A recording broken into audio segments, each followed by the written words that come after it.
Back to another crypto video. What's up, guys? Hope you're all well. Thank you for jumping back into another crypto video today, and we're gonna take a look at the one and only Axie Infinity. If you are new around here, please do subscribe to the channel, hit the like button, hit the notification bell, and yeah, it's just free value added to your life, free projections, predictions, forecasts, speculations, altcoin analysis, and just really just exploring the space in this very small amount of time we have on this wonderful planet. So yeah, please do subscribe to the channel, and thank you to all my returning viewers. You are amazing, guys. Thank you. So we're jumping into Axie. As you can see, we've got a real red day going on, a bit of a bloodbath right now in the market, but it's not really something to worry about just yet. Of course, the market needs to move in its waves, but as you can see here on the daily time frame, Axie was really undervalued, and we had all the hype and the traction. Lots of the Asian market people in the Philippines and other areas were accumulating this coin and getting involved and playing the game, of course. But as you can see over here, we had our different phases. We had impulse wave over here, come down, tested the 21 EMA on the daily time frame, a massive impulse wave again with a flagpole, and then we had another huge rally. As you can see, this juicy green candle. Then we had this consolidation phase, which I spoke to a few friends about, and we got all this support along here, guys. We had a lot of resistance over here. We did get a huge pump, but there was a lot of selling pressure around 95, and there was a bit of a bearish divergence, I suppose, from the very start. Overbought, and price is just literally vertical, very unhealthy looking.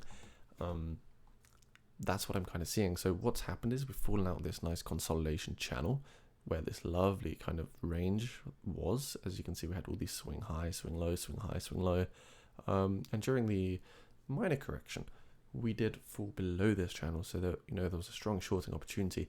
But this does turn this particular level back into a very strong resistance range. So we need to kind of bear that in mind. If we take a look at some of our fib levels on that, we can see that basically we need to come up again. If we do come up to 94, we're going to find some resistance around $108. But right now, where we're trading at $63. $69 is going to be a bit of a resistance on a 0.5 Fibonacci, and $75, sorry guys, on the 0.618 Fibonacci.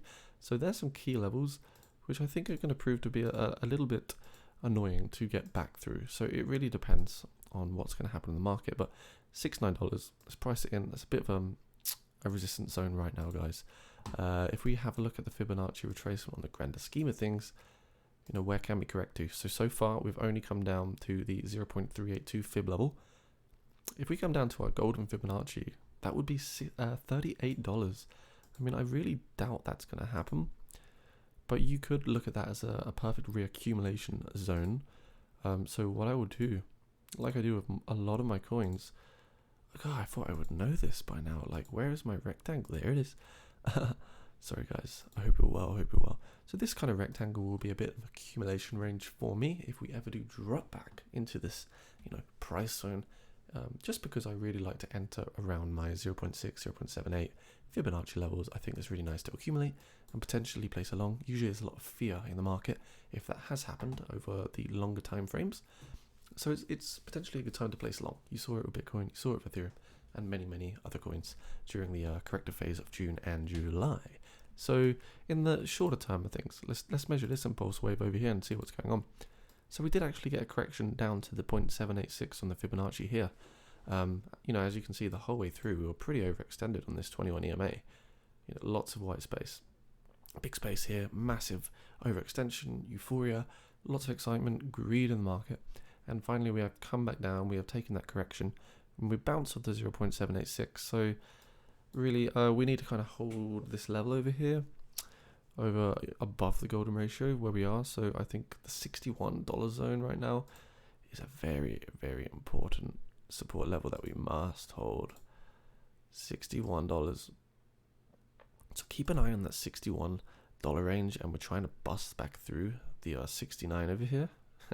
Nice. Bust back through to 69, and then basically this resistance, we need to get through it. back into this range and then see if we can produce more highs on top of that. Right now, not too alarming because we still have a higher low. However, we do need to bear that in mind, that we must bust through the 6.9 again, get through this range.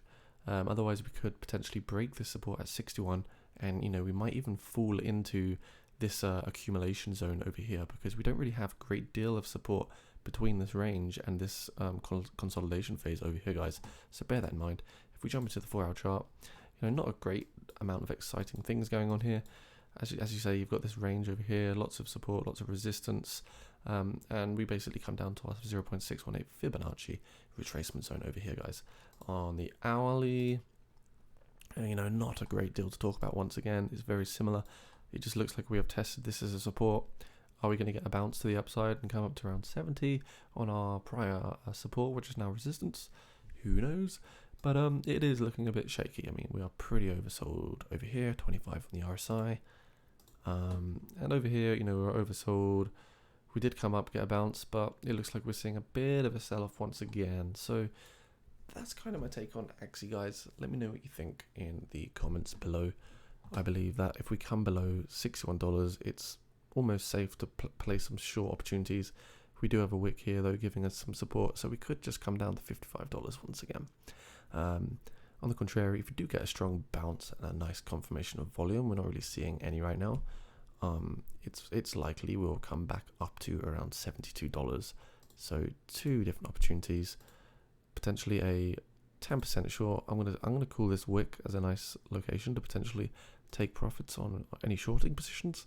And for me, if we get a really solid bounce on the upside, potentially at 13%. So we got a potential 9% short and a 13% long on the horizon.